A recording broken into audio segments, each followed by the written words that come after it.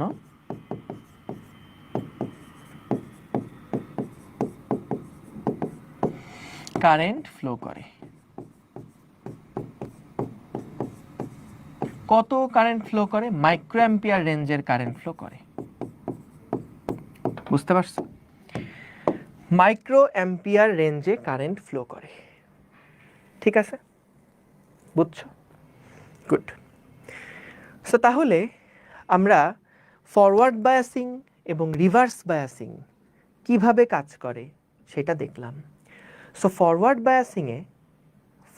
বায়াসিংয়ে আমাদের সুন্দর মতন কারেন্ট ফ্লো হয়, রিভার্স বায়াসিংয়ে কারেন্ট আটকায় যায়, কারেন্ট ফ্লো করতে পারে না।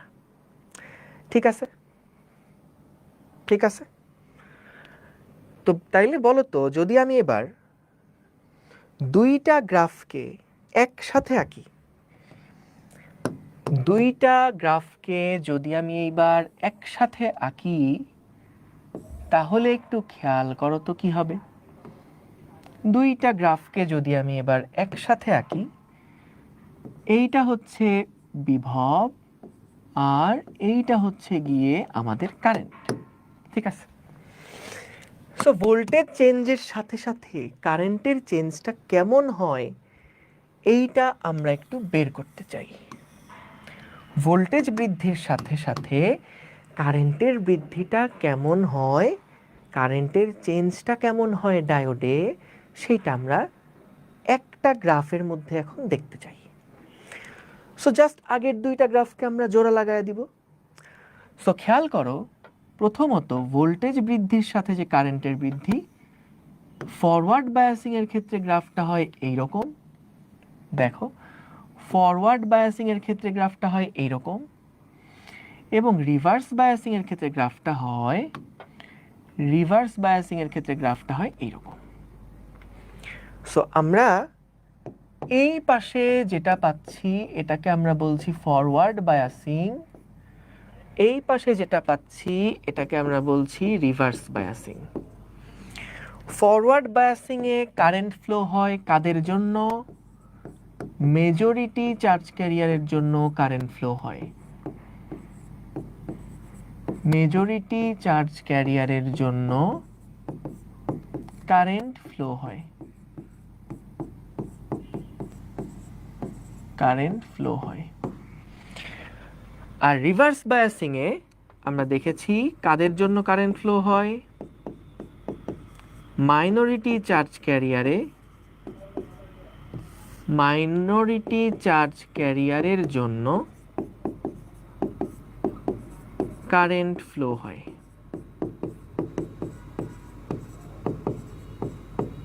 বুঝতে পেরেছো? তো যদি আমরা জাস্ট সামারিটা করি ফরওয়ার্ড বায়াসিং আর রিভার্স বায়াসিং এর, খেয়াল করো, যখন আমাদের এইটা পজিটিভ নেগেটিভ, পজিটিভ প্রান্ত পি টাইপের সাথে নেগেটিভ প্রান্ত এন টাইপের সাথে, তখন এর মধ্যে দিয়ে সুন্দর মতন কারেন্ট পাস করবে, সো রোধের মধ্যে দিয়ে কারেন্ট যাবে। আর যদি আমাদের এই ডায়োডটাকে আমরা রিভার্স বায়াসে কানেক্ট করি, তখন এই দিক থেকে কারেন্ট ফ্লো হবে, কিন্তু এটা যেহেতু রিভার্স বায়াস, এখানে একটা ওপেন সার্কিট মতন তৈরি হবে। ওপেন সার্কিট মতন হলে বর্তনীতে কিন্তু কোনো কারেন্টের ফ্লো হবে না। বর্তনীতে তখন নো কারেন্ট, জিরো কারেন্ট। এটা কোন কন্ডিশনের জন্য? যদি এটা আইডিয়াল ডায়োড থাকে তখনকার জন্য বললাম। আইডিয়াল ডায়োডের ক্ষেত্রে এই কাহিনী হবে। যদি রিয়েল ডায়োড হয় তাহলে একটা ছোট্ট কারেন্ট এখানে পাস করবে, সেটাকে নেগলিজেবল যদি ধরো তাহলে নো কারেন্ট, আর যদি নেগলিজেবল নাও ধরো, যদি আইডিয়াল ডায়োড হয় তাহলে এটা একদম ওপেন সার্কিটের মতন কাজ করবে। ঠিক আছে, গেল? ঠিক আছে, বুঝছো? ওকে। এই দেখো পাগল, এই দিকে হচ্ছে কারেন্ট পজিটিভ, এই দিকের কারেন্ট পজিটিভ, এই দিকের কারেন্ট নেগেটিভ, মানে উল্টা দিকের কারেন্ট না। এইটা হচ্ছে আমাদের পজিটিভ ভোল্টেজের দিক, এটা হলো নেগেটিভ ভোল্টেজের দিক। তার মানে কি দেখো তো, এই পাশের যে কোনো পয়েন্টে বিভবও পজিটিভ, কারেন্টও পজিটিভ, আর এই পাশের যে কোনো পয়েন্টে ভোল্টেজটাও নেগেটিভ, কারেন্টের দিকটাও নেগেটিভ। কারেন্ট জিরো কোন জায়গায়? এই জায়গায় কারেন্ট জিরো, নিচের দিকে কারেন্ট নেগেটিভ, উপরের দিকে current positive. So positive current মানে যেদিকে কারেন্ট ফ্লো হচ্ছে, নেগেটিভ কারেন্ট মানে তার উল্টা দিকে কারেন্ট ফ্লো হচ্ছে। বুঝতে পারছো? উল্টা দিকে কারেন্ট ফ্লো হচ্ছে। ঠিক আছে, ওকে। সো আমরা যতটুকু দেখলাম এখান থেকে আমাদের কিন্তু এই যে ফরওয়ার্ড বায়াসিং এবং রিভার্স বায়াসিং, এই ছোট ছোট জিনিসগুলো থেকে আমাদের সামনের ক্লাসে কিন্তু লাগবে যে একমুখীকরণ। এই যে আমরা বলছিলাম না প্রথমে যে একটা ব্যাটারি যখন আমরা চার্জ দিব বা একটা মোবাইল যখন আমরা চার্জ দিব, তখন ওই চার্জ দেওয়ার ক্ষেত্রে কিন্তু আমাদের একদিকে সবসময় কারেন্টটাকে ফ্লো করাতে হবে। সো যদি আমরা চাই সবসময় একই দিকে কারেন্ট ফ্লো করাতে, সেটা পসিবল এই ডায়োড দিয়ে। তো ডায়োড দিয়ে কিভাবে এসি কারেন্টকে আমরা একই দিকে সবসময় ফ্লো করাতে পারি, সেই জিনিসটা আমরা দেখবো ইনশাল্লাহ নেক্সট ক্লাসে। ঠিক আছে, তাহলে আজকে আমরা এখানে শেষ করি। কালকে না আবার পরশুদিন ইনশাল্লাহ দেখা হবে। আসসালামু আলাইকুম, আল্লাহ হাফেজ, টাটা।